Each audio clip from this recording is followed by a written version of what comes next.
Hi, and welcome back. This is Ray's Rants for the Masses. Now, I did Last House on the Left on the first one. Second one was Fast and Furious. Now I decided to go for comic book movie. Yes! Which was the most recent one besides the one that's coming up, which is Wolverine Origins. Well, X-Men Origins Wolverine. But this one I decided to touch on because a lot of people, before I bought this film, were debating on seeing it because of the time it came out, which was Christmas, and because this is the third remake, sequel, reboot. So a lot of people debated on seeing this movie because of the fact was that this movie is the Punisher Warzone. And the thing with this movie was that not only did you have one in the 80s that was stereotypical 80s and sucked, where they had no Punisher skull and it just sucked. Um, well, let me pause on that real quick. I don't think movies suck. If I ever say that a movie sucks, I apologize. But what I'm trying to say is that the movie was just not as good as it could have been, especially when you're making a comic book film. So, apologize if I say the movie sucks. No movie really sucks. No movie is really horrible. It's somebody's art, and I just like to say that, and I can understand that as a filmmaker. So I didn't see that one, but so I've been told it was not a great film. Now the second one was the Thomas Jane one in 2004. Now I saw this movie before I knew anything about the Punisher. I am a big comic book fan, so when I saw this the first time, it was great. I loved the Vengeance Tale. But then as I got along with the character of the Punisher from the comic books, I realized that he is not like the character in the books.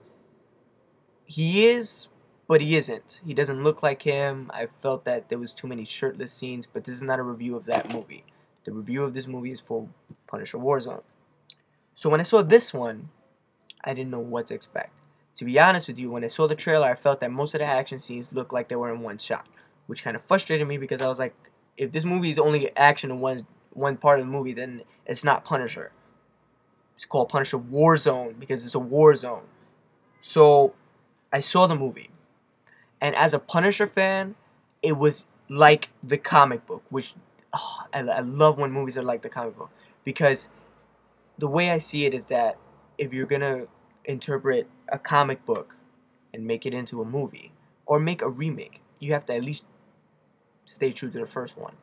Not in all aspects, but in most aspects. I can see where there's certain things that just aren't plausible, certain things that you just can't do because it's not realistic or people just won't buy it. People won't believe it. Where comic book fans, are like, "Whoa, you need to see it that way." So when I judge these movies, it's very harder than to judge other movies because I feel that you have to take all aspects into consideration: the comic book and the realisticness of film. So when I saw this one, I would say it was unrealistic in real life. There was just certain things that I was just like, you just can't do that. But the movie justified it in some way. It's very complicated. The action was great.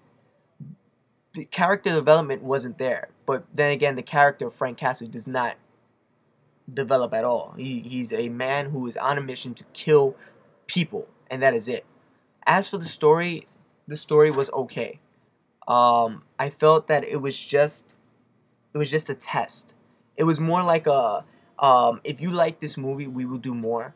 If you don't, then that's fine. We were just trying to justify the character. See if we could get it good on the third try. Thomas Jane's, that Punisher. I'm sorry to keep comparing it, but when it comes down to a movie like this, you have to kind of in a sense to get an idea of what I'm talking about. But in the one with Thomas Jane, the Punisher, 2004, the story was better. I would say because it told his origins. So when he came and started, going on a rampage, shooting people and was super depressed and drinking alcohol, it was justified. Whereas this one, they only tap into it like just this little, oh yeah, his wife died 6 years ago. He's just been killing people ever since. So you don't feel like he's justified. But since you've seen the previous film, you probably obviously know that this is justified. But the action sequences was great. The really strange thing about this movie was that it was so action gory that it almost borderlined on a horror movie, which was great because in the comic books that's how they do it.